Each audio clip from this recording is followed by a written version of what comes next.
We're talking about Kamma and Rebirth. So this is a second part. Last week I talked about what is Kamma, what is the Buddhist definition of Kamma. And also when we talk about Kamma, we have a 10 unwholesome actions. We have to know that 10 unwholesome actions. Because of greed, because of hatred, because of delusion, we are doing unwholesome activities, just like killing, stealing, engaging in sexual misconduct like that. So we have a 10 type of unwholesome actions. 10 type of unwholesome actions. So that is, we can call it akusala kamma, unwholesome kamma. The opposite of akusala kamma is called kusala kamma. If you are not killing, if you are not stealing, if you refrain from killing, stealing, engaging in sexual misconduct, etc., so that will be called kusala kamma, wholesome kamma. So we are talking about this. So last week we finished killing and also avoiding killing.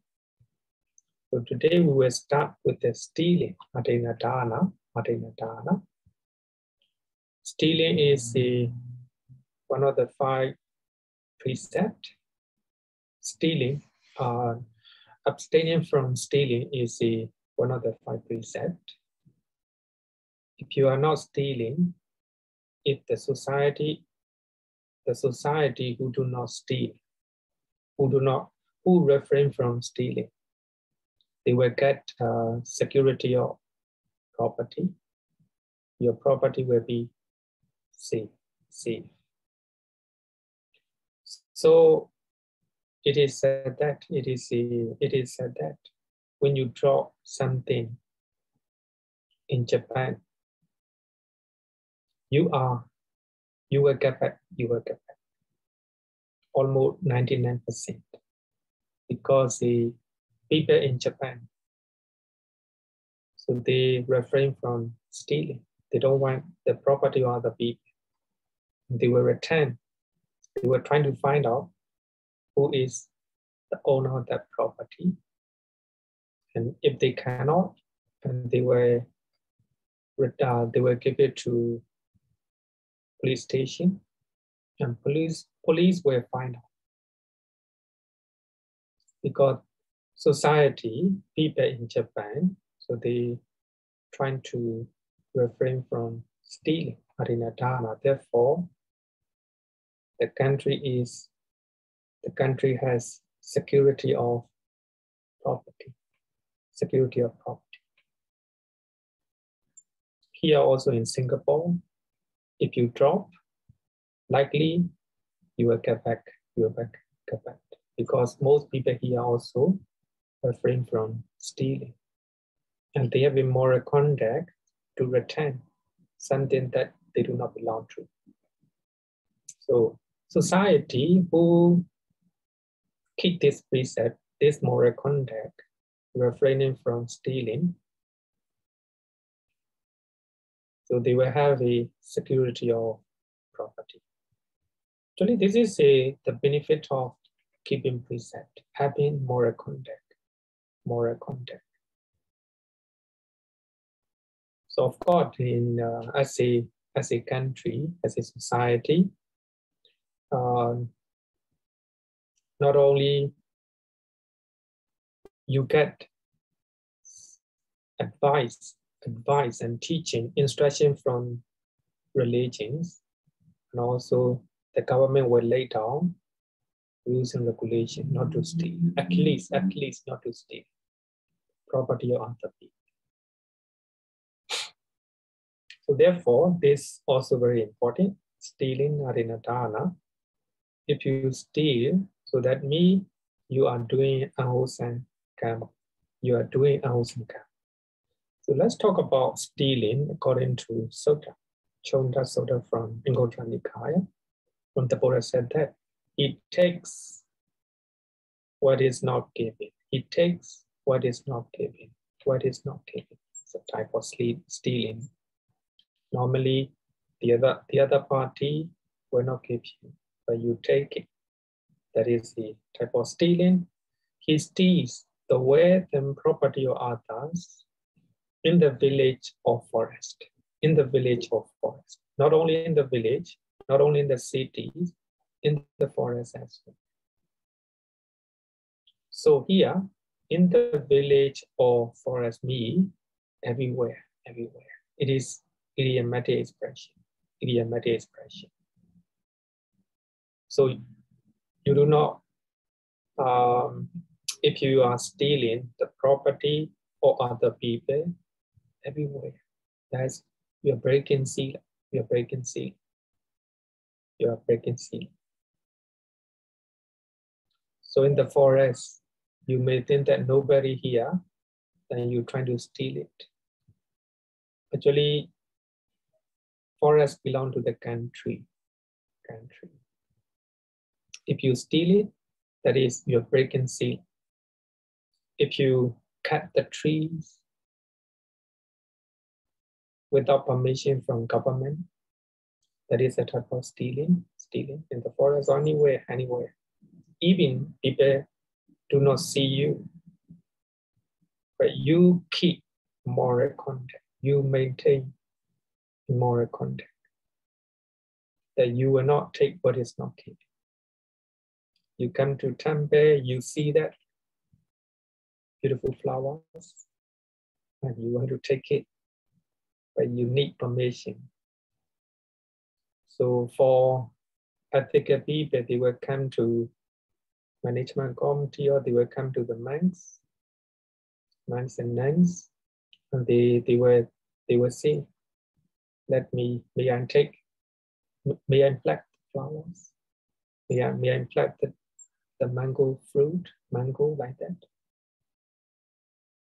So nobody see you in the temple, beautiful flowers, you pluck it, and you take it. That is stealing. That's stealing. Anywhere. So therefore, in Singapore, it's very strict, very strict. You are not allowed to pluck the fruit, the tree in the roadside, and also the trees in the gardens. You are not allowed to do that. You'll be fine. You'll be fine.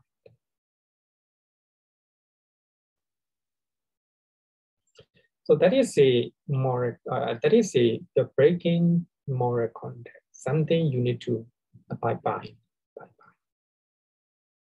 Stealing. So here all the same thing. Three forms of stealing. One takes what is not given oneself. You take it yourself. You steal it yourself. And you encourage others to do that. And you approve of taking what is not given. So when your friend is,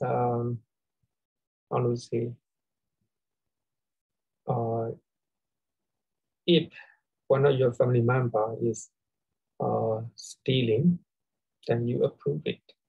Even though you do not take yourself, you do not steal yourself, it is also one type of stealing.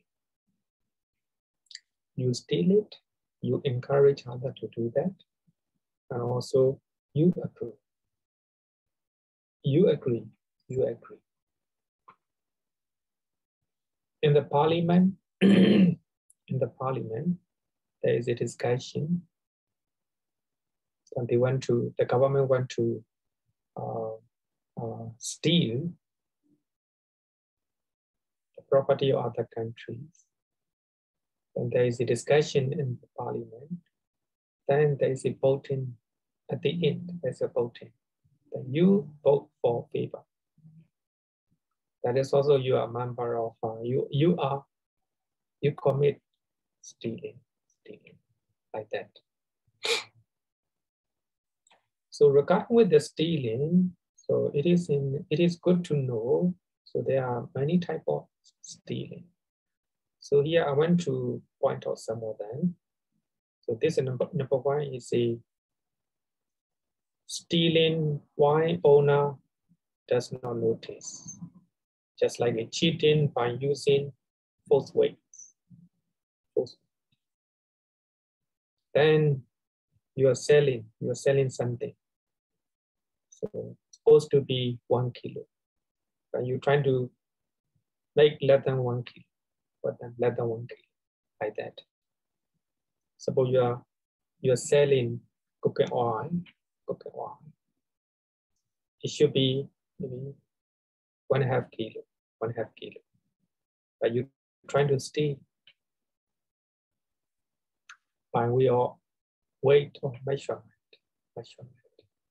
So actually, this is a common practice. Actually, it is very common in the business, in the commercial world. So they're trying to deceive using many methods. So that is the unwholesome actions, akusala karma. So they are accumulating akusala karma.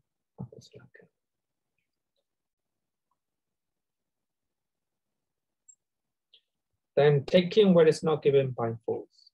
So here, some people will take something by force. So you want to take. So when we are young, we normally bully our young brothers and sisters, and that is also a type of the type of stealing.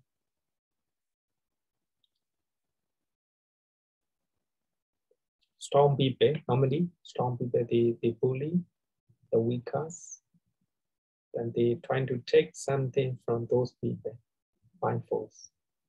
That is also a type of stealing. Pasashawahara in Bali. And also by way of robbery, if you rob money from the bank, that's also a type of stealing. Buying concealment. So you steal an article, an object, which was concealed earlier with the leaf. Then you like one object.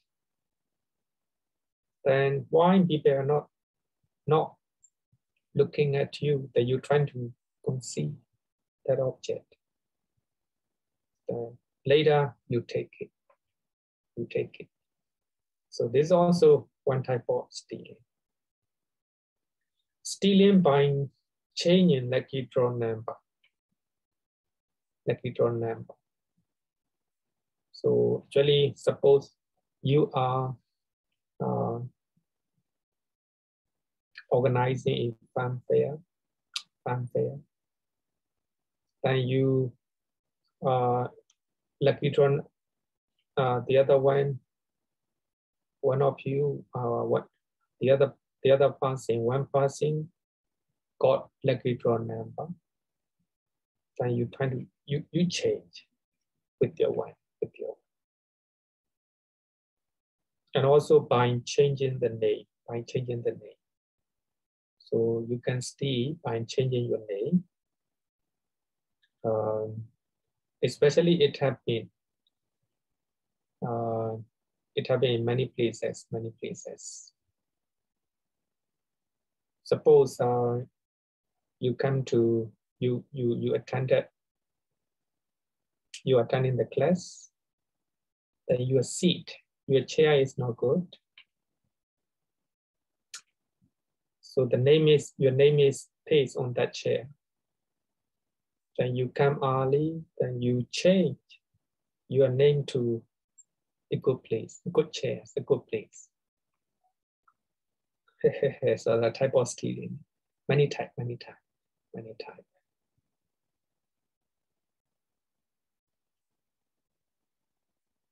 Then, so this is a very common practice, stealing by evading tax. This is everywhere, every country. As a company, if you evade the government tax, any type of tax, That is a type of stealing. And also stealing by showing a sign such as a wink, nodding your head. When somebody say that, let's do it, let's take, let us steal the property of other people, that you nod your head. So that means you agree with that. And commanding others to take what is not given. So you tell one person to steal. So there's also another type of stealing. You encourage others to steal. So that is the Entails Kamma. There are many types of stealing. So if you engage any type of them, and any one of them, so you're breaking sila. You do Entails Kamma, akusala kamma. If you abstain from stealing, that is ordained kamma, kusala kamma. So now also you have a sila, moral contact. So here you can see what the Buddha taught. Having abandoned the taking of what is not given, he abstained from taking what is not given. This is stealing. He does not steal the wealth and property of others in the village or in the forest. So here, you may think that stealing and taking what is not given is the same. It's actually not the same. So if you take something from someone by force, you're not stealing, huh? You're not stealing. So, but it is what is not taken. So what is not given? Actually, that object is not given to you. You take it by force. Therefore, by using the word stealing and also another word for taking what is not given, they have a different connotation, different usage. So therefore, some people, many people do not want to use the word steal. So they just use taking what is not given. You refrain from taking what is not given.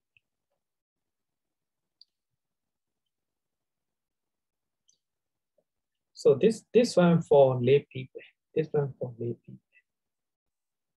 In Sāmaṇera Sutta, the Buddha talk about the practice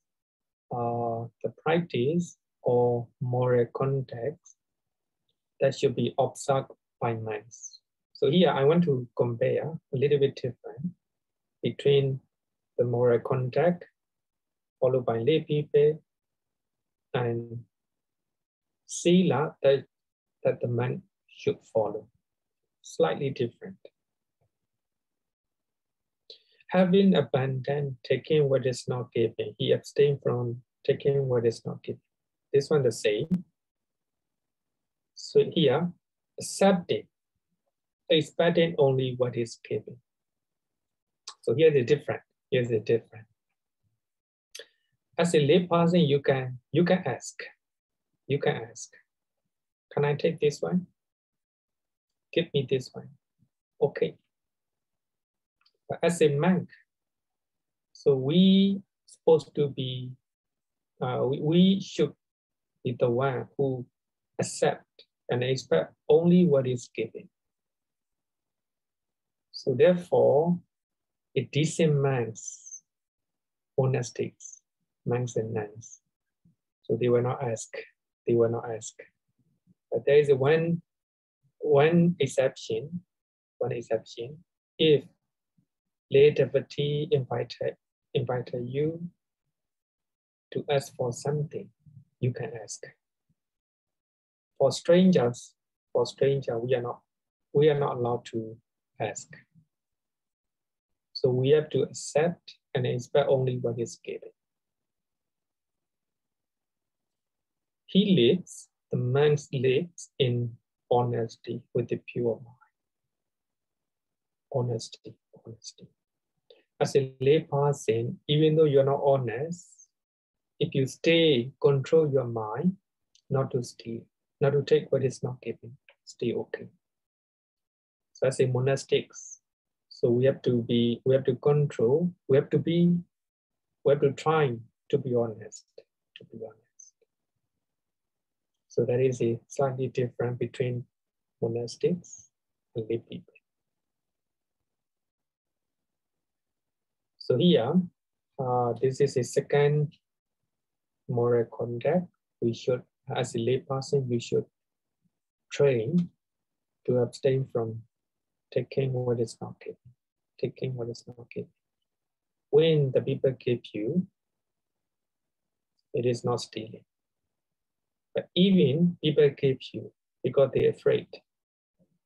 They're afraid of you. You threaten somebody to give something. Even though they give you, it is also considered as stealing. So they must give. They must give you. Willingly, with the willingness. So if you take blindfolds by way of threatening and by using trick and an ethical way, that is a stealing. But as a decent person, if you expect only what is given, that will be the best. So if you are asking too much from your parents, no good, no good. If you are asking many things to your friend, also not good. If you are asking so many things, they will not like you. If you can, they will run away. So therefore, asking too much, a lot of demands also not good. Accept and expect only what is given will be the best. Okay, any question for this precept? Regarding with the stealing.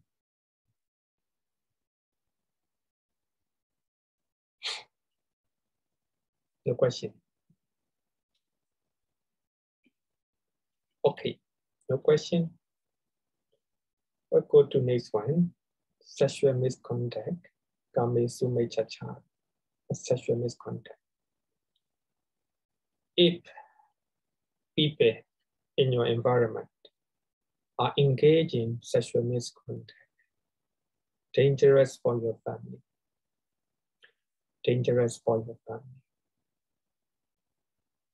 They will destroy your family life. So therefore,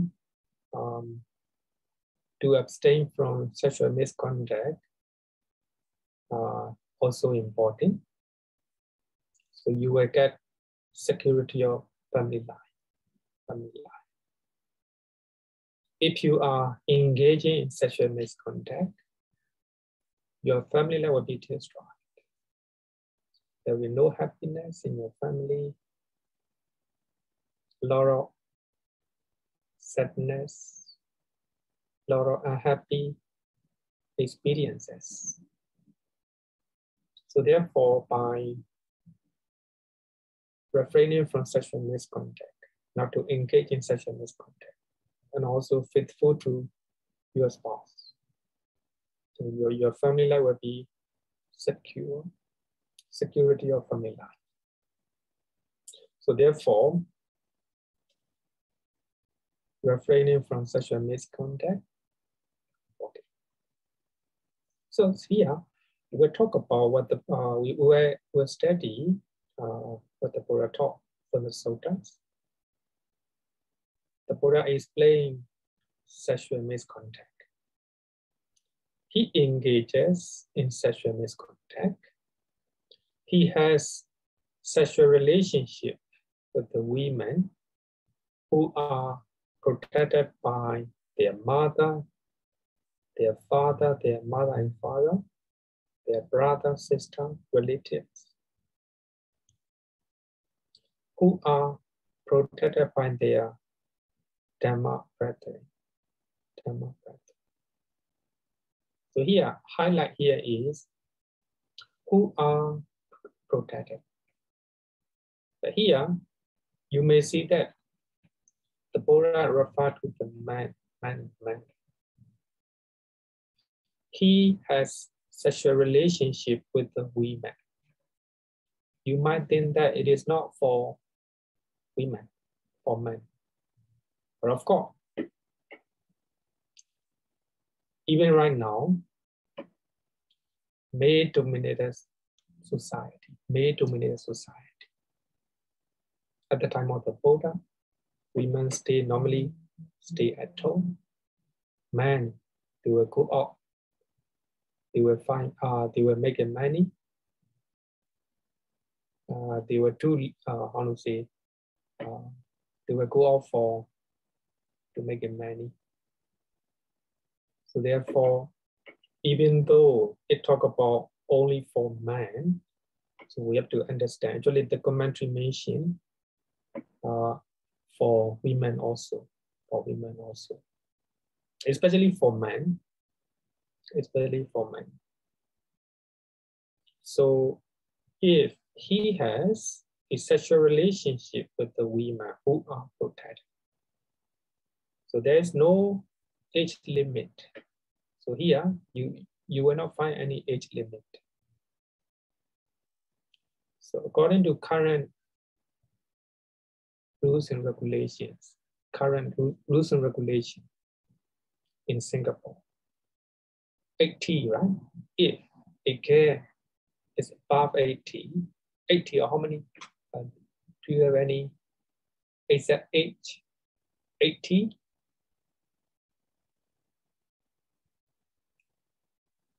Maybe some countries above 80, some country 60, like that. So they are free from their parents. So they have a free choice. So if a man have a sexual relationship with such women, may not be sexual misconduct. So here, who are protected? Who are protected? By their mother, father and father, brother and sister, relatives who are protected by their Dhamma brethren, as a nuns. So they are protected by their nuns, their Dhamma brethren. And also, who has a husband? So if this one is quite clear, who has a husband? The woman who has a husband. The women whose violation entails a penalty. So suppose the king or the ministers or one of the rich person said that if you have sexual relationship with this lady, then you will be fine. You will be fine. Such one. Even with one already engaged, when someone has engagement, then if a man has a sexual relationship with the women, then breaking seal. So actually, the society is male-dominated society. Therefore, so here the Buddha is playing on using taking example of a male. So that means if a man have a sexual relationship with the woman who is protected, it is sexual misconduct. There's no age limit. especially who have a husband, and also who is already engaged. So such way, even though she is even though she is a single, if she is already engaged with one of the men, then it's considered as a sexual misconduct. But the commentary mentioned for women, especially for women, if you have a husband, if you have a owner, or if you have a, I want to say the owner of your sex, you're breaking this precept. Even you know,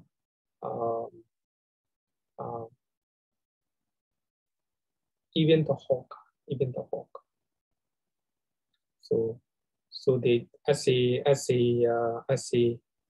hawker, then she booked one night with the one man, and she have a sexual relationship with another guy, then she break the seal because she has owner of her own sex for that night. So therefore, sexual relationship for women, if she has ownership for her own. So if she has a husband, or if she has a owner of her own, then that is called sexual misconduct. So here, sexual misconduct for man, if he has a sexual relationship with the woman who is protected by mother, father, relatives, etc., and who has a husband, even who is already engaged, that is a sexual misconduct for men. For women, if the woman is engaged, if the woman has a husband or the owner, one way or another, actually the commentary mentioned 10 type of wife, and 10 type of women. So as a man, when he commits sexual misconduct with the 10 type of wife and 10 type of women, so he commits sexual misconduct. As a woman, if she is one of the 10 type of wife, and if she is another 2 type of women,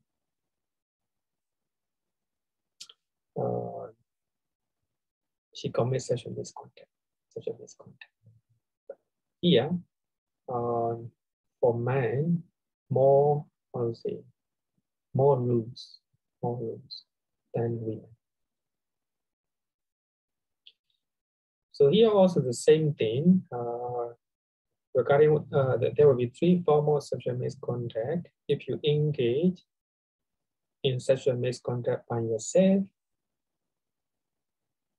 then you encourage others to do so, and also you approve for engaging in sexual misconduct. If you are doing,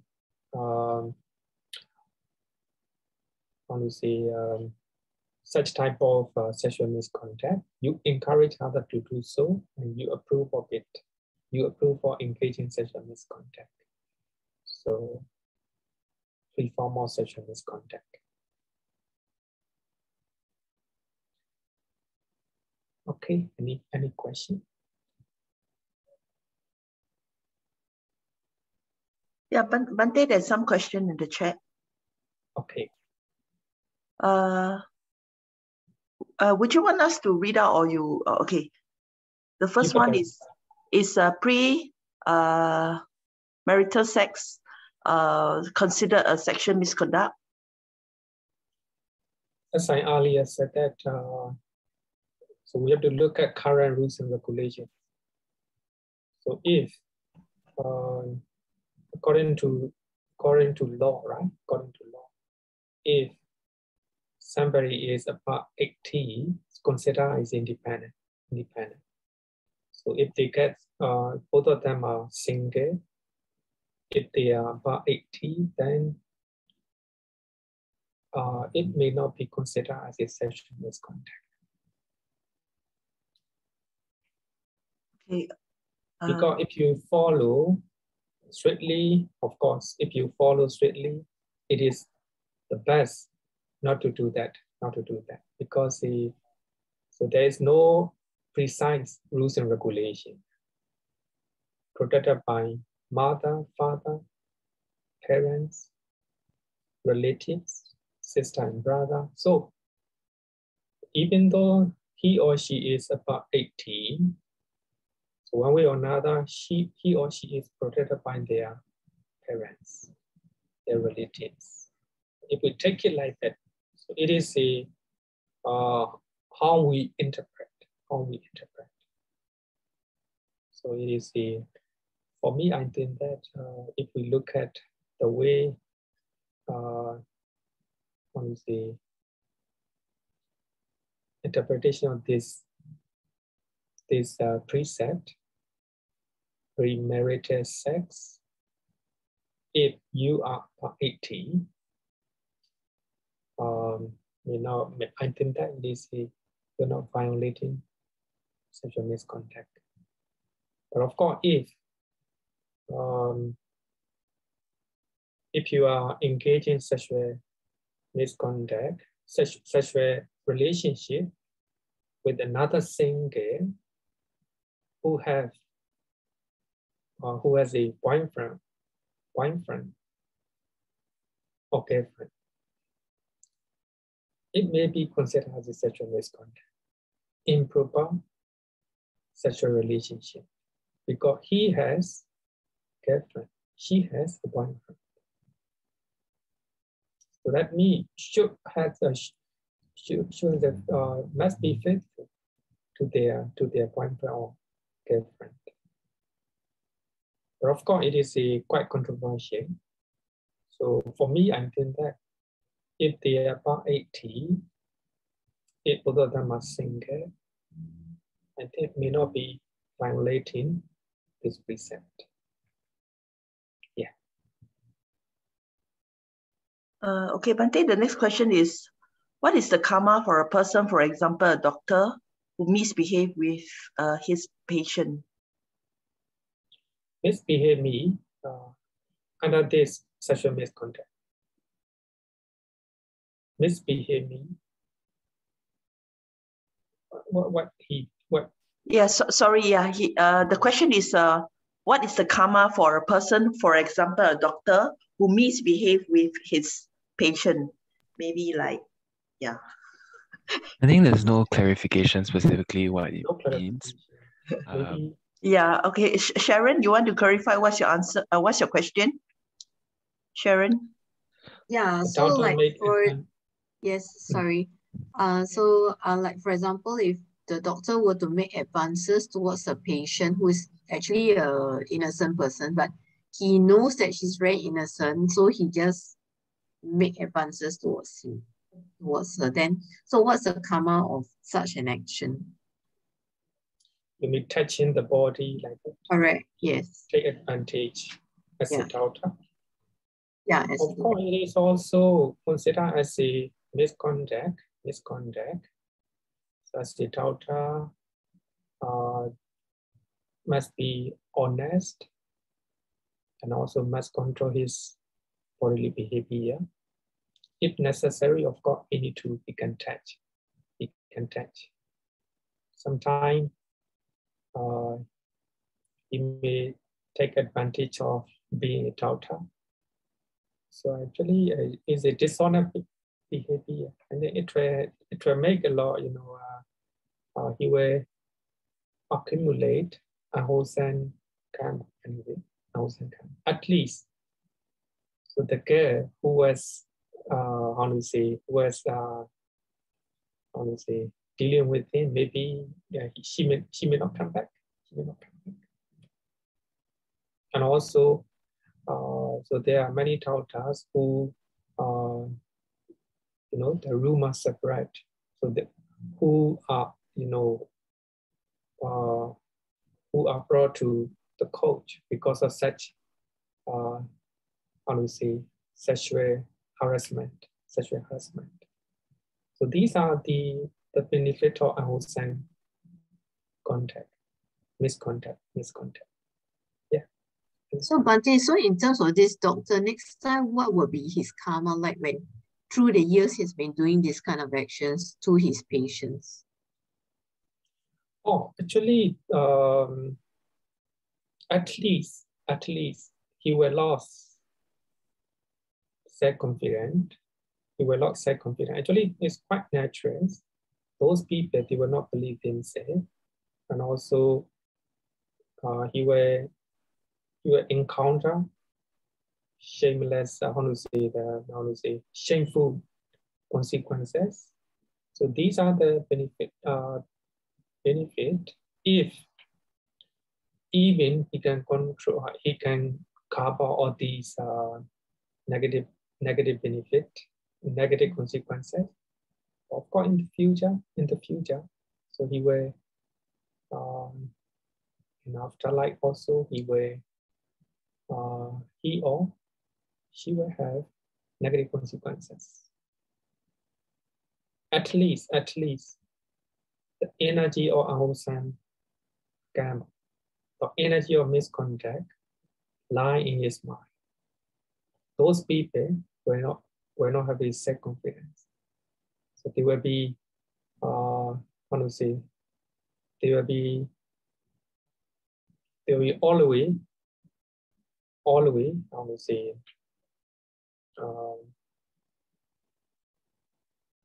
so they will have some kinds of self-blame. So they will not be self-esteem. They will be blaming themselves because of that. Lost confidence. Thank you. Okay. Bhante, the next question is, can give example of a violation entails a penalty?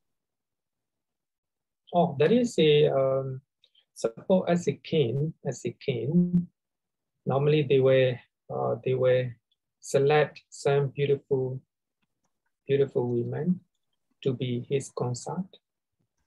So that there will be rules and regulation. If somebody have such a relationship with this women, then you will be killed like that.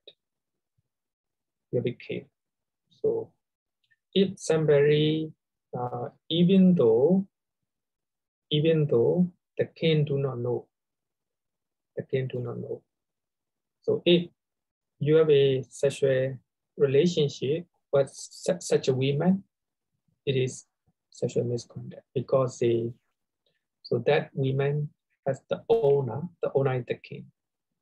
Similarly,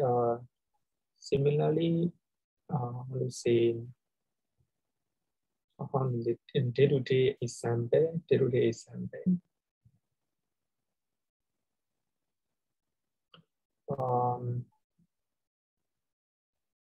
suppose maybe underage girl nowadays. So there is the law. If you engage such a misconduct with the underage girl, then there will be punishment or penalty. So that such type of women. Okay, yeah. Bhante, there's a following question. So the question is with regards to perverse sex. So this is like actions that are considered to be legal, but it may be considered more perverse. The example given is oral sex, because in Mahayana Buddhism, oral sex is considered a sexual misconduct. So what's the Theravadan view on this? oral sex. Actually, it is not mentioned clearly, Tirabara. The one thing in Vinaya text, Vinaya say as a Buddhist man, so we should have sexual intercourse, three places. Mouth, like the oral sex, and also the other two places below. So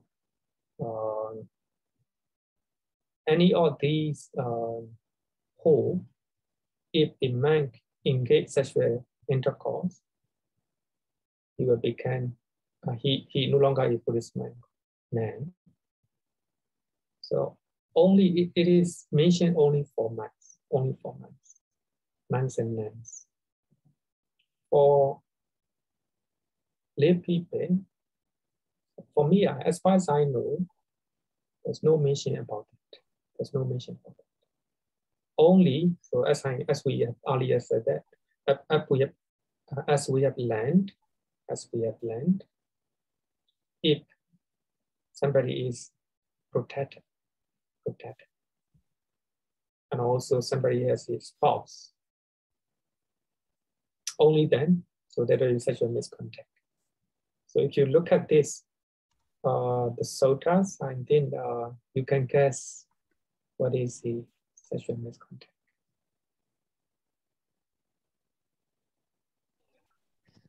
There's actually another question regarding rape. So this person asked, in a rape case, the rapist is considered to be committing sexual misconduct, but what about the victim? Rape, right? Rape. Of course, yes. You take sex blindfolds, so that is a misconduct, improper contact. We can consider as a. But for the victim, certainly no sexual misconduct. And yeah, as a victim, no sexual misconduct. But Bhante, maybe we take the last question on this sexual misconduct before we go on to the next topic. And Okay. is for boyfriend and girlfriend having sexual misconduct, what will be the karma? Okay. Let's say boyfriend and girlfriend. So I say boyfriend and girlfriend. I think it's not a sexual misconduct, according to my understanding, because according to law, right? According to law, above 80, if you are above 80, you're free, you're very independent, you can choose. You have a free choice. But of course, if you trying to control not to have any sexual relationship as a singer, the best you trying to control. And this, if you look at here, I mean, being protected. So I use the word araka in Bali, araka, because the araka means protection. If you are under 80, you are protected under the law. So here, I think in Buddhism, according to Trittapara, there's no mention of age. There's no just mention you are protected by your parents. Okay, so and let's continue. So sexual misconduct in Pali is Kamesu Mechachara. Earlier, you keep 5 precepts. Kamesu Mechachara is one of them. It is important because it protects your family. If there is one person who is always engaging in sexual misconduct, you have a worry about your family, your spouse.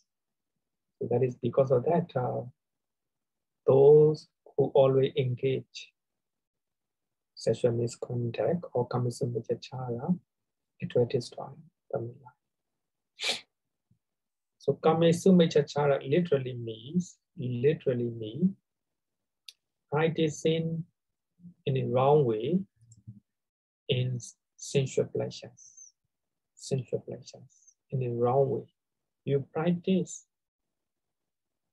in a, wrongly in sensual pleasures. So that means if you get married, you enjoy sexual relationship with your spouse. Okay, that's okay. You practice in a proper way, Right? If you engage sexual relationship outside of your marriage, that will be Kamma. I think in Mahayana they trying to interpret this one maybe. Practicing sensual pleasure in the wrong way. So oral sex, maybe it is a wrong way. So here, I explain literal meaning of Kamma because I want to talk about taking intoxicants, drinking alcohol, using drugs, etc. It's called Sūramedaya Maccappamatata. Actually, in the 5 precepts, you keep 5 precepts. Recited this one. Sūramedaya Maccappamatata. It means indulging in liquor, wine, intoxicants. So the basis for heedlessness. If you indulge in liquor, wine, intoxicants, drug, etc. So you become heedless. You're not mindful. So for that reason, if you drink too much, then it's easier for you to do unwholesome actions. All type of intoxicants such as drug, opium, alcohol can also be taken into Sūramedaya. Any type of intoxicants like drug, opium, alcohol can be added into Sūramedaya. Because of the mother tongue, the something that make you heedless, that make you unmindful. So that is called Sūramedaya Maccappamatata. So having the same nature, Sūramedaya is added into Kamma by commentator. Here, we talk about 10 unwholesome karma. But here, Sūramedaya, intoxicants, drinking alcohol, etc., not taken here. You will not find among the 10. So therefore, some people who drink alcohol, so they take an excuse. So drinking alcohol is not mentioned among the 10 unwholesome karma. Not mentioned. So therefore, they want to find excuse. So here, so according to commentator, or according to commentary, so here, drinking alcohol, using drugs, opium, etc., any type of intoxicants can be added into Kamma because you are practicing in a wrong way in sensual pleasures. So here, if you engage in sexual misconduct, so you are practicing sensual pleasure in the wrong way. One way of your body. But if you drink alcohol, if you use drug, one way of taste. So by drinking alcohol, then you became heedless. Your mind became deluded. So because of that, so you make use of sensual pleasure in the wrong way. So therefore, drinking alcohol, using drug, also consider under the Kamma Chapter. If you use drug, any type of intoxicants, then you become deluded. Your mind is not in norm. So therefore, drinking alcohol, using drug, and taking intoxicants, any type of intoxicants, can be added into Kamma Chapter. So there's no excuse for drinkers. No excuse. If you drink, also unwholesome.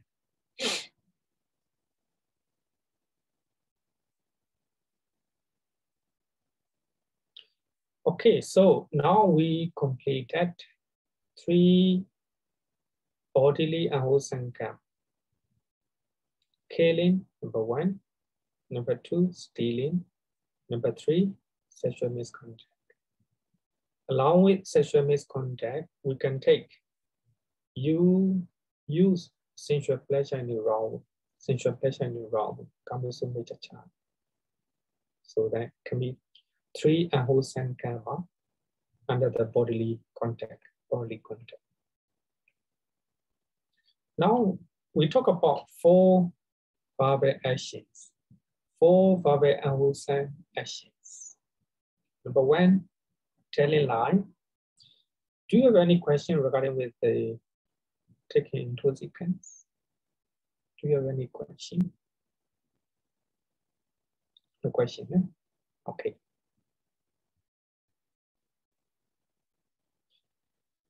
4 verbal actions: telling lie, slandering, hard speeches, frivolous talk, or nonsense talk, or meaningless talk. So these are the 4 verbal actions. So it will harm you. It will harm other people. It is dangerous for you and dangerous for other people. Not good for you, not good for others. So therefore, it is called unwholesome. So these 4 we'll study later. We'll study in details in later part. So these 4 are called verbal actions because they generally occur through the door of the speech. Sometimes we tell lie by using our body. When somebody say, did you take my food? Then you took it.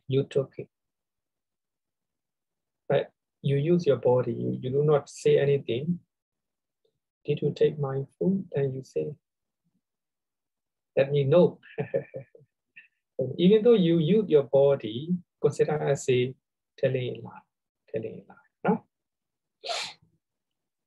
So therefore, those 4 unwholesome actions took place by way of speech. But sometimes you do with the body. But still it is considered as a verbal actions, unwholesome verbal action. Okay, number 1, telling lie. So I will use the soda, what the Buddha taught, what the Buddha explained. Here, someone speaks falsehood. Someone tell lie. If he is summoned to a council, to an assembly, to his relatives present, to his kind, or to the court, and question as a witness that. So, good man, tell what you know. Then, not knowing, he says, I know. Or knowing, he says, I do not know. Not seeing, he says, I see. Or seeing, he says, I do not see. Actually, just giving example, right? Giving example. So when you are summoned in a court, without knowing, you say that I know. Knowing, you know that, but you say I don't know. Quite natural, human nature, right? Human nature. Thus, he consciously speaks falsehood. Consciously.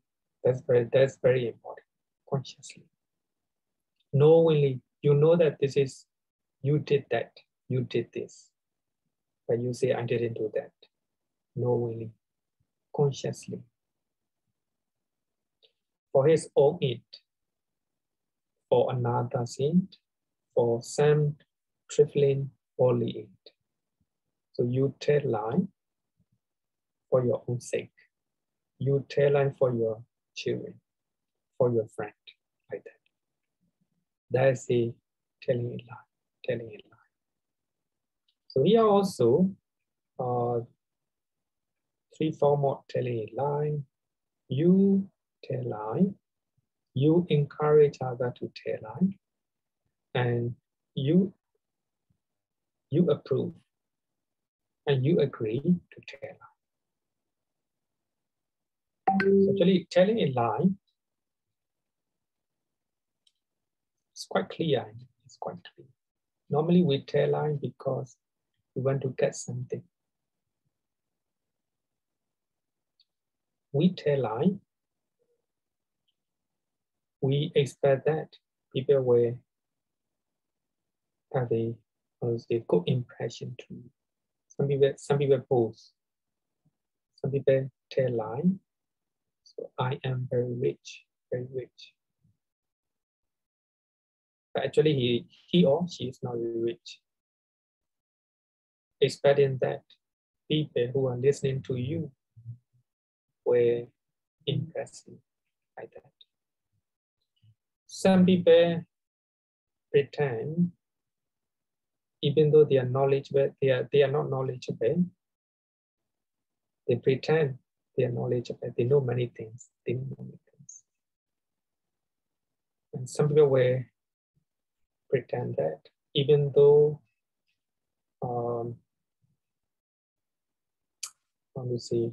any type of lying, any type of lying. So that is called telling a lie.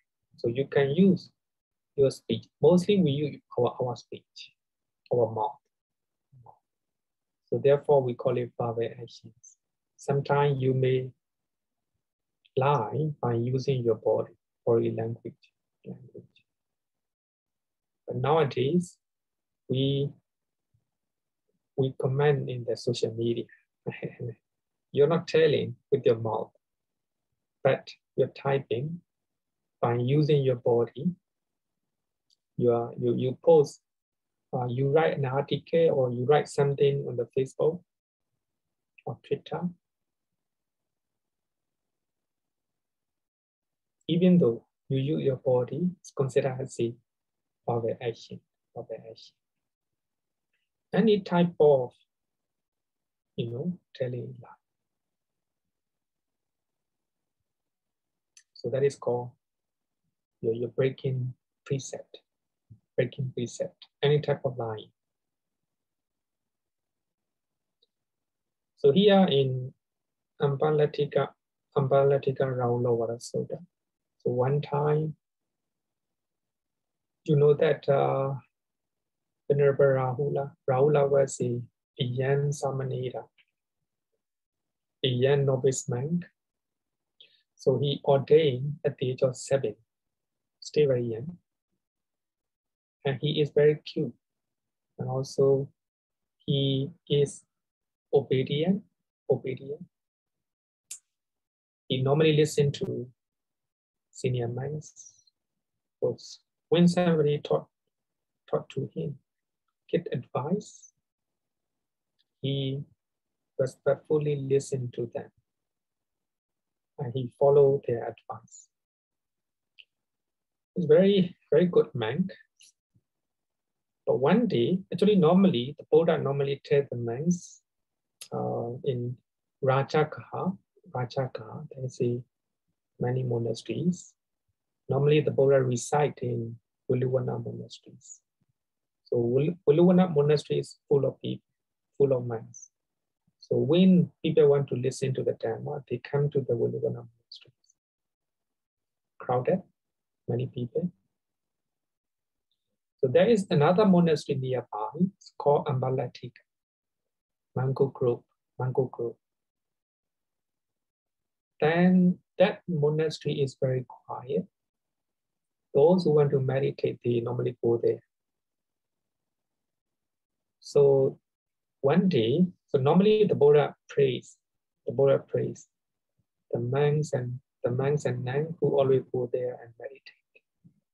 So they are serious monks and they like quiet place. They live with the mindfulness, concentration. Then Rahula know that if I go there, if I go to Ambalatika monasteries, the Buddha will praise me. And also many monks also, mind teachers, and also many monks also will praise me. Rahula, even though he's very young, he likes quiet place. Actually, there is loba in his mind. So therefore he go there and he stay there. And the Buddha knew that. Rahula is not honest. He went. So his teachers and the Buddha praise him. And the Buddha go there and the Buddha give advice regarding with the telling lie. Rahula, when one is not ashamed to tell a deliberate lie, there is no evil. I say that one will not do. So here, actually, the way Venerable Rahula think in his mind is a type of lie. He went to forest monasteries not because he really went to meditate there. But so if I go there, my teachers and the Buddha, they will praise me. Clever Rahula. So even such type of thinking, the Buddha say, deliberate lie. And the Buddha said, therefore, Rahula, you should train this. I will not utter a falsehood, even as a joke. Normally we crack joke, we make a lot of joke. So some of the joke are not true. So we think that it is not a big deal. It's not a big deal. Actually, the Buddha said that I will not utter a falsehood, even as a joke. For normal people, not easy, of course, but we have to be very mindful. Even when we are making a joke, so there shouldn't be telling a lie. Suppose that you tell your friend, so I'm bought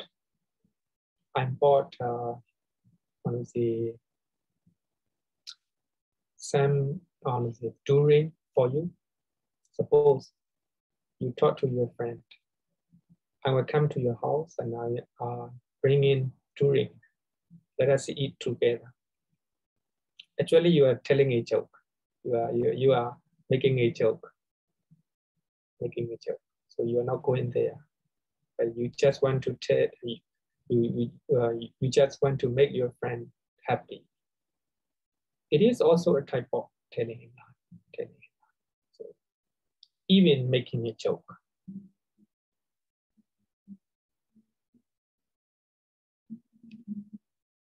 If you refrain from telling lie, if you tell the truth, so you have a moral contact.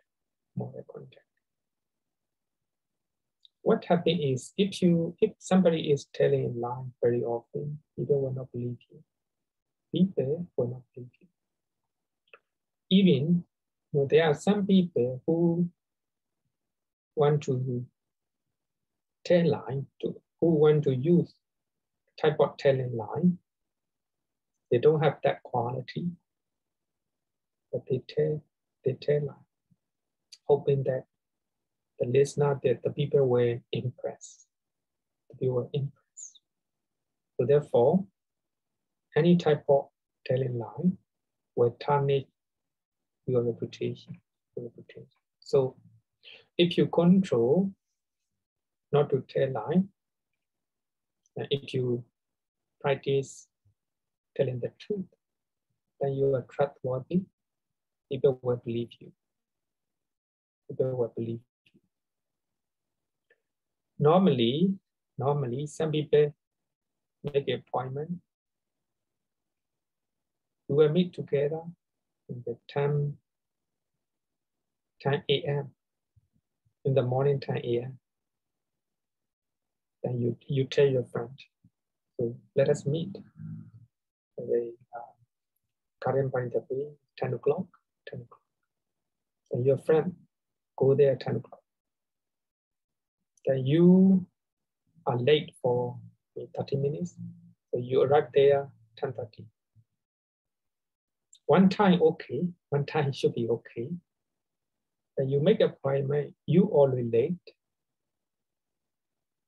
Then there will be no trust. Even though you say we'll meet 10 o'clock, then your friend will not believe you. So he will definitely will be late. It's a type of, lying. So it's very, very sad. So the point here is, if you refrain from telling a lie, any type of telling a lie, any form of telling a lie, then you will be trustworthy. You will have a good reputation. If you say something, people rightly believe.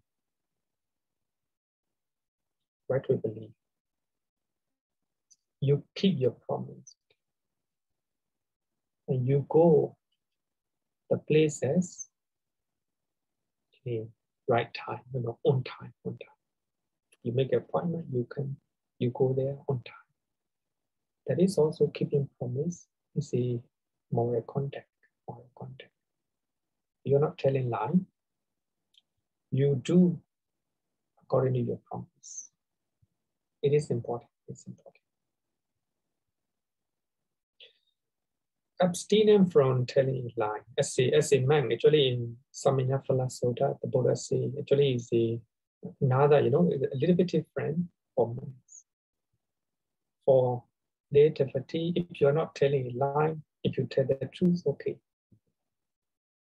As a monk, having abandoned false speech, he abstained from false speech. He speaks only the truth.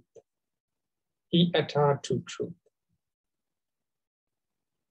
He stands trustworthy and reliable. If he says something, he will do exactly reliable and also trustworthy. So as a lay person also, so if you tell the truth, so if you try to maintain your promise, agreement, then you'll be reliable and trustworthy.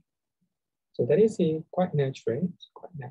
Therefore, if you always tell lie, your reputation will be tarnished. People will not believe you. Even though you say many times, they will not believe you. Those who do not tell lie, who keep their promise, who keep their agreement, who maintain their agreement, then even they say one time, people will respect you and they will believe you. So therefore, within two company or two agents. If you have a trustworthy, and then even without any contract, you can do business because you keep this precept. You keep this precept. But here, many people think that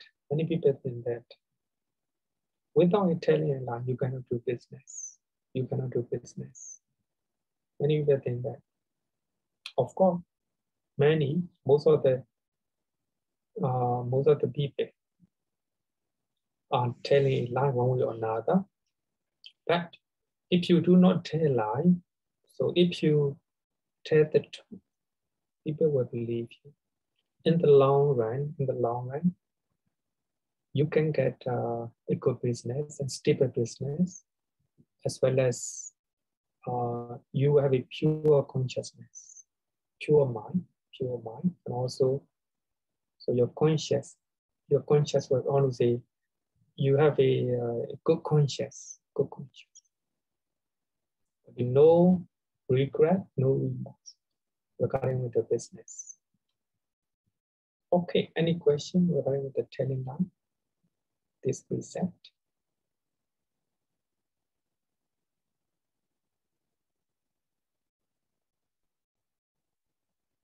No question? No, there's no question. Okay, then let's continue next one. Bhante, actually, I have one. Okay. May I know what is the karma? Let's say if you have colleagues who tell untruth, so that to present themselves in a good light, to make themselves appear very smart, and because she can also speak very well. So when she speaks, she can even actually turn the information to sound like what she's saying is really true. So what's the karma of such?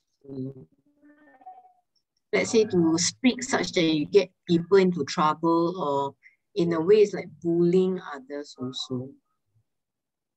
Yes, actually it is, there are many types of deceiving other people, and also by using misinformation, and also manipulating, twisting, right? Twisting. Yes. So this is also a type of telling a lie. But even though she may be successful in the business, when her business partner find out, her lies, telling lie, so they will not believe her. They will not believe her. At least her family members, because her family member know what is the state of mind. So no respect to who is always cheating, always lying, telling lie. If the mother is telling lie, the children know. They will not have a good impression toward their mother. If the children are lying, doing how to say, dishonest business, then parents and relatives, they know, and he will lose, confidence. So those people, dishonest people, unethical people, so normally, so their family life, they lost. Their family will not respect. They know that. Their mother is cheating, lying, and doing an unethical business. So these are the consequences of unwholesome actions. So I think we cannot. So she went, the effort of Kamma when we enter this life. So as I earlier said that if we are doing unwholesome things, there is a mental energy, negative mental energy. It will be, I want to say, embedded in our mind stream. So suppose if we are cheating other people, so that negative energetic mind, energy of the mind will follow. So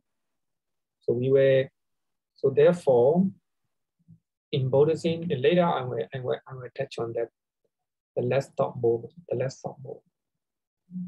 Normally when we are going to die, so those wholesome actions or unwholesome actions reflect in our mind.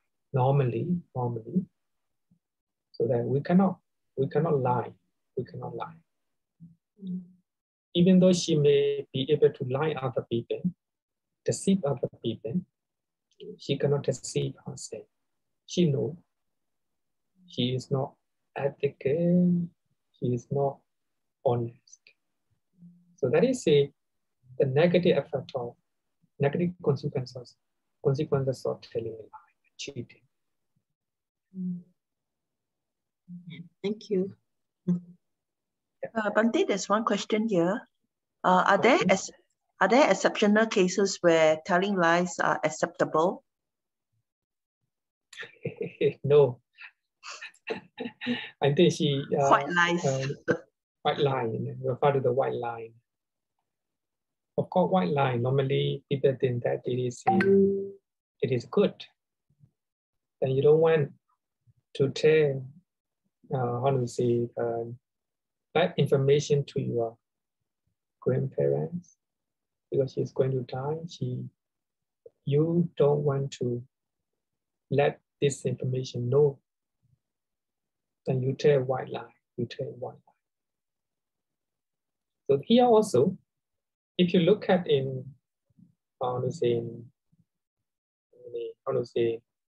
seems that it's not a pity. And I tell white lie to my grandmother for the sake of well-being, her own well-being. It seemed good. Suppose she is lying on the bed, going to die. She is expecting that her son is coming back from the United States.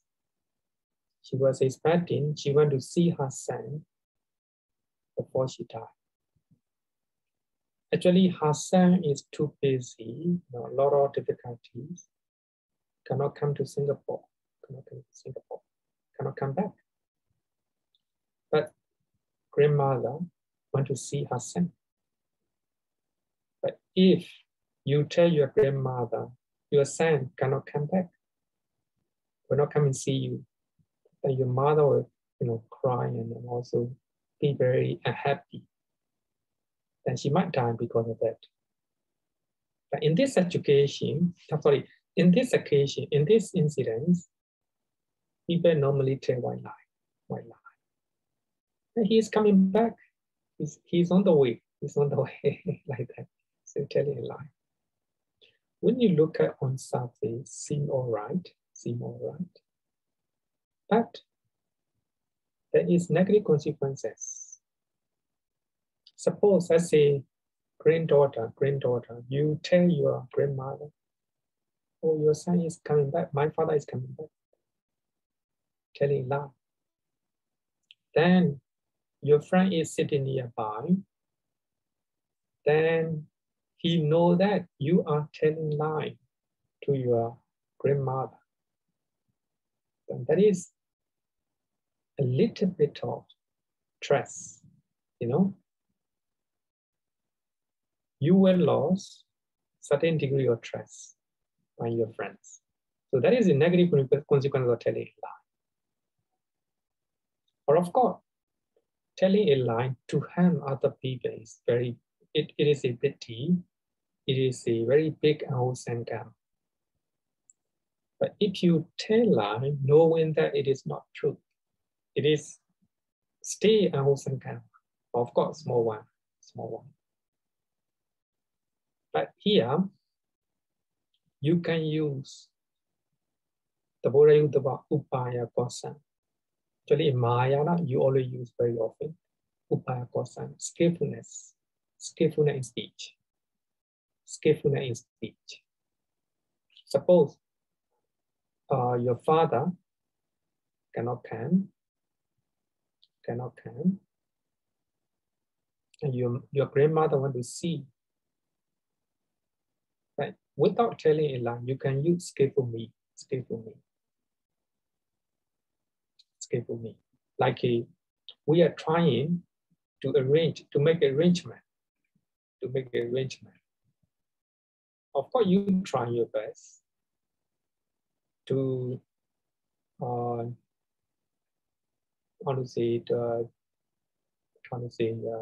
to tell your father to come to see your grandmother. So we are trying. Yeah, we are trying. We are on a process.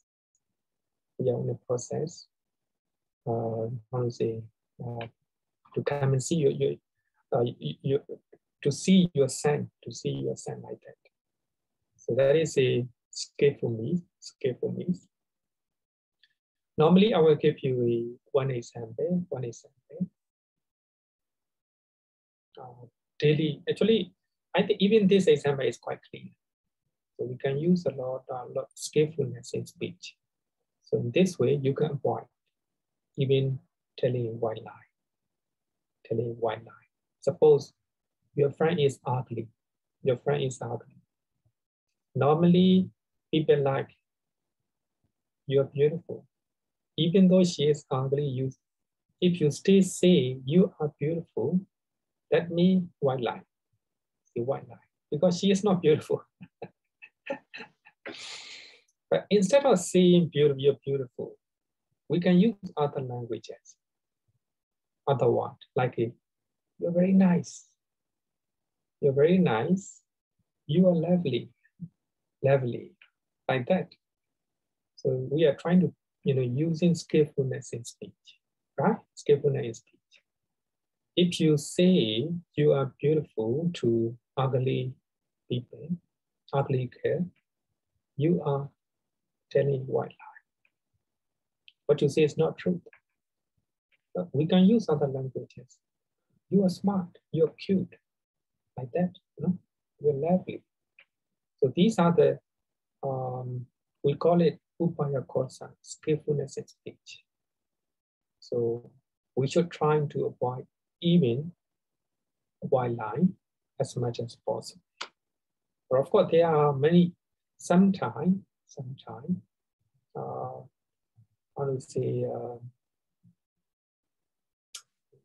you might need to use white lie.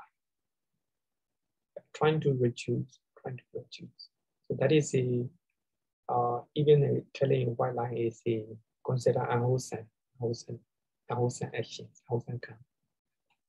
Okay. But they can say something. But yeah, beautiful is very subjective. Just like this brother say, Brother William say, like beauty lies in the eyes of the beholder. So to certain people, it may not be beautiful, but to that person that say that the person is beautiful, and he mean it, he may think that she's really beautiful, right? If you think she is beautiful in your eye, okay, that's not a telling a lie. That's not a white lie. As you said that beauty is in the eyes of beholder. Yes. If you really think she is beautiful, he is handsome, you can tell. It's not a telling lie. It's not a white lie. But here you think that you know that he is ugly. Then you want something from this person, then you say, oh, you are very handsome. So that is a telling lie. So of course, even though sometimes, of course, some people think that even though she is ugly in our eye, but she may be beautiful in his eye. If you really think, Beautiful. Okay. Okay. Okay, Bhante, do you have time for one last question before we move on? Okay. Yeah. Okay. Here's this. How we are to react to people who are telling lies? Do we ignore that person and be very careful when working with this person? Correcting the person in front of everyone may be unpleasant and may make that person lost face. So how should you react actually? Actually, here, so number 3 is hard speech, harsh speech.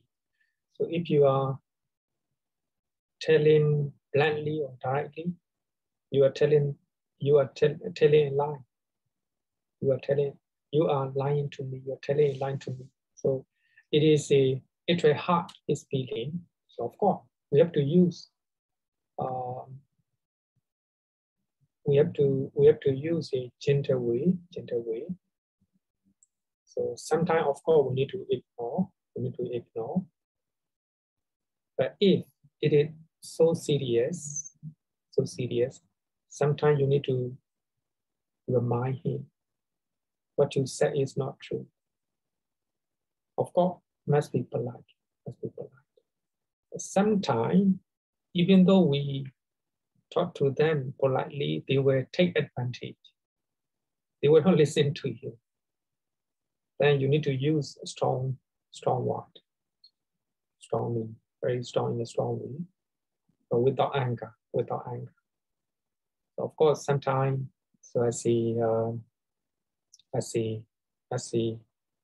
boss, as a president or prime minister, they need to make a strong language, but without anger. So the moment we are talking strongly, then we'll be very careful on my mental state. Sometimes some dishonest people come to temple. They normally steal temple property, especially money. So they try to fish money from their donation box. So we know that he is a thief. But if we tell them, of course we tell them in a polite way, gentle way. First, we try to, as soon as he comes in, we normally go there and just walking. He cannot do anything. The second time, stay coming. Then we remind him not to do that. But stay coming, then we threaten. If you come again, we'll call you police. So that means the way we say may be strong, but shouldn't be motivated by anger. Sometimes we need to use we need to take strong actions. So actually, according to circumstances. So the thing is, so when you're talking, not motivated by anger or resentment. Of course, we need compassion. If it is possible, compassion, sympathy, understanding.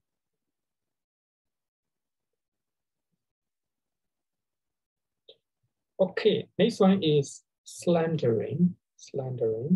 Pisuna vacha. Slandering or using divisive speeches.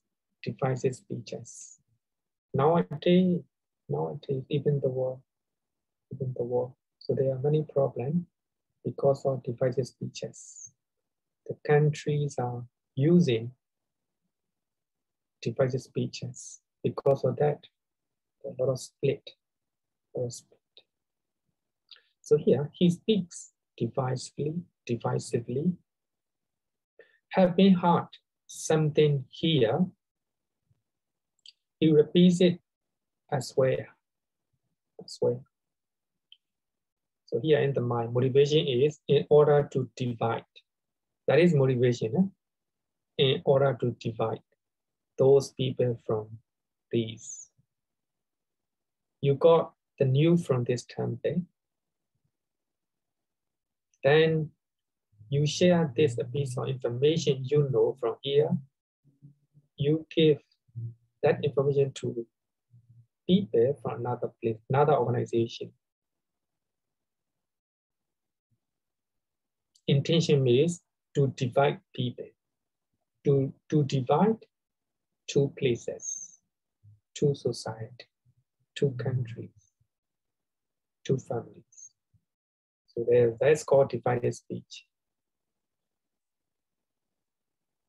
So therefore, Kamma is motivation. Motivation is called Kamma. Volition is called Kamma.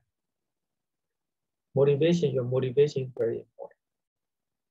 You know, you listen to the Dhamma from here, Dhamma talk from here, and you have a understanding. Then you share that Dhamma knowledge people from other places. But motivation is based on your compassion. Let them know the Dhamma. Let them understand, and they will benefit from this understanding. But your intention is loving kindness, compassion toward your friend. You know the Dhamma information from here, then you share with someone from other place. Intention, motivation is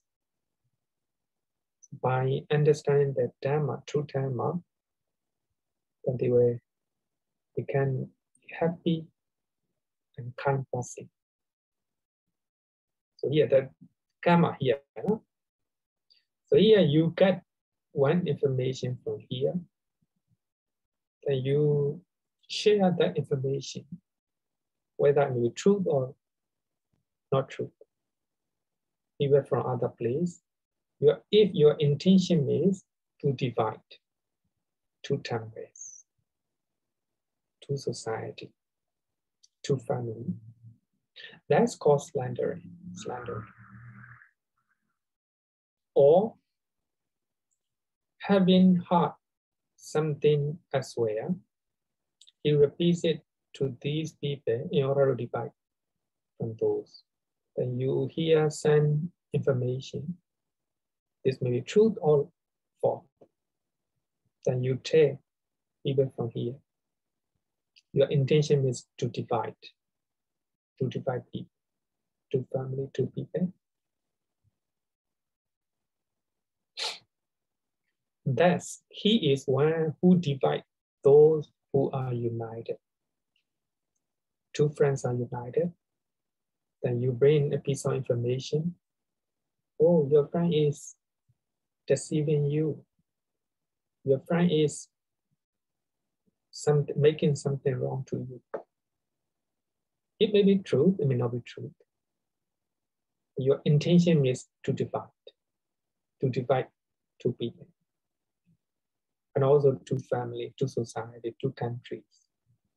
So that is called divisive speech.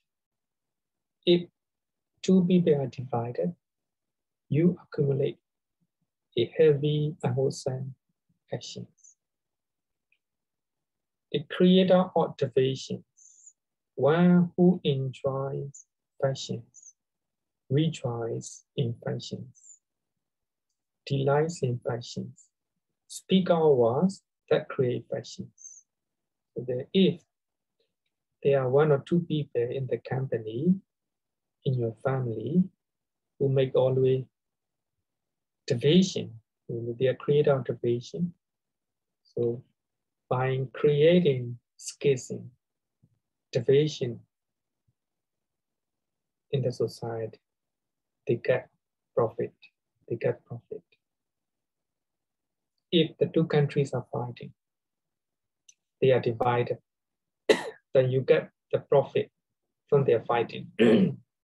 You sell the weapons, you got a lot of money. So that is also, if you create division among two countries, and they will fight, and you sell weapon, you say petrol, like that. So then you get profit from that, slandering. Any type of speech that create division within two people, group of people. So therefore, I think it is important not to use slandering speeches or divisive speeches.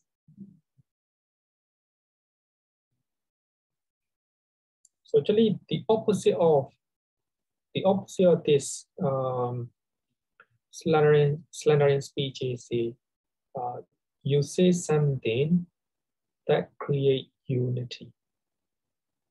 You trying to engage divided people.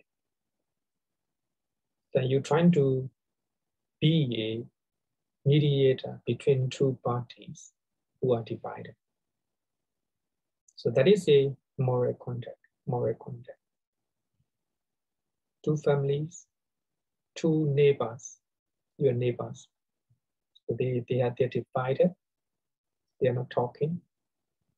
So you create something, you are mediator to create unity between two families, two neighbors, two families. Then that is a moral contact, sila. That is moral contact, sila.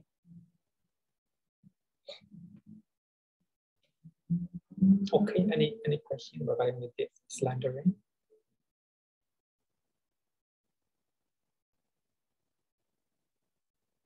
No question. Eh? Now 9:25. 9:25, and then we don't have time to continue next one. I think there's one question from the previous slides that is, okay. Does it help if we chant Metta Sutta, delegate to this person so that he or she may change? I think it refer to the previous slides, yeah. Yeah. About yeah. No. As in, I think it's referring to the person who say he saw someone lying just now. The one who asked about correcting the person in front of everyone, and not making the person lose face. I think that's the same example. Okay, so actually, you chant Metta Sutta. If you chant Metta Sutta,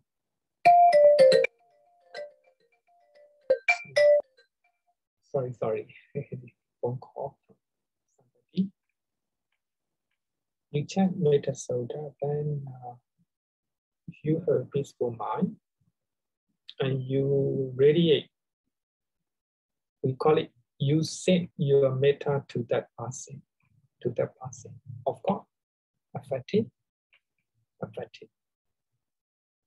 of course, if you go there and meet that person, then you deal with that person with the loving kindness, metta, compassion, karuna, more meaningful, more effective. Normally, of course, we if someone is not feeling well, if someone is sick and also having a lot of problem in his job or family life, we normally develop metta.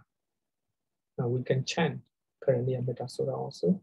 Normally we are not chanting Kelaniya Metta Sutta. We develop metta. May he or she be free from enmity and danger. May he be free from mental suffering, physical suffering. May he take care of himself happily. The way we develop metta. So we're trying to cultivate metta in our mind. Then we visualize that person. Then we develop metta to other person. Of course, it is meaningful. It is a it is really beneficial. So one way or another, he will feel it. Of course, the more you have powerful metta, the more he or she can feel it. So one time, when the Buddha went to Vesali. Vesali is a small country. So they elected government.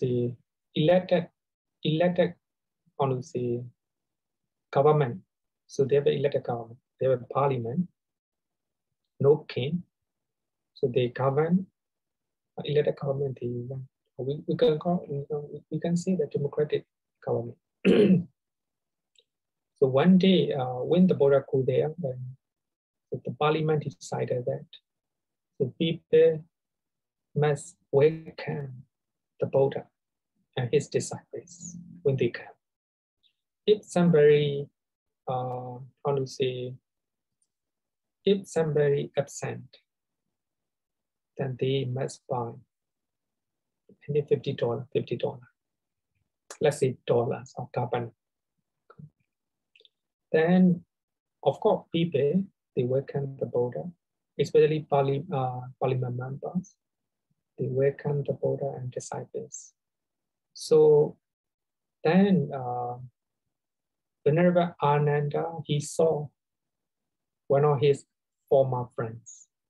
So when Venerable Ananda is in merchant, he used to go to Vesali, and he has a very close friend called Roger. The Roger also welcomed the Buddha and his disciples. Then Venerable Ananda became very happy. Oh, my friend Roger became the disciples of the Buddha. He came and welcomed the Buddha and his disciples, very happy, and talked to his friend. Oh, my friend, I'm very happy. You come and see the Buddha and me. Then Roger talked to Venerable Ananda. I am not the follower of the Buddha. I came here because I don't want to give fine. I don't want to give $50. So therefore, I come and see the Buddha and disciples. Then Venerable Ananda feel very sorry for that, to hear that. Because his friend is not a disciple of the Buddha, follower of the Buddha. Then when they reach monastery, Venerable Ananda asked the Buddha, can you do something in order that my friend Roger became your disciple? Because Roger is well-known and influential, influential prince in Vesali. If he became a Buddhist, follower of Buddha, then it will be very beneficial for Sasana, Buddhism. Then the Buddha agreed. The Buddha really loving kindness, developed metta toward Roger. Of course, the Buddha metta is so strong that Roger right away come to monasteries looking for the Buddha. Where is the Buddha? Right away, the Buddha directed his metta to Roger. Then he came and meet the Buddha and tell the Buddha, you accept my offering. I will become your follower. Accept that I am your disciples, and you accept my donation. Do not accept donation of other people. So that means the Buddha metta is so strong that Roger can feel it right away, and they can. So therefore, the effectiveness of our metta, our love depends on how our metta, loving kindness, is strong in our mind. So therefore, So there are some people who have a lot of loving kindness and compassion. People can feel it. People can feel it. And when we chant Kelaniya Soda, of course, it is effective. It is effective. Okay, so now time is up. So it's time to close the discussion.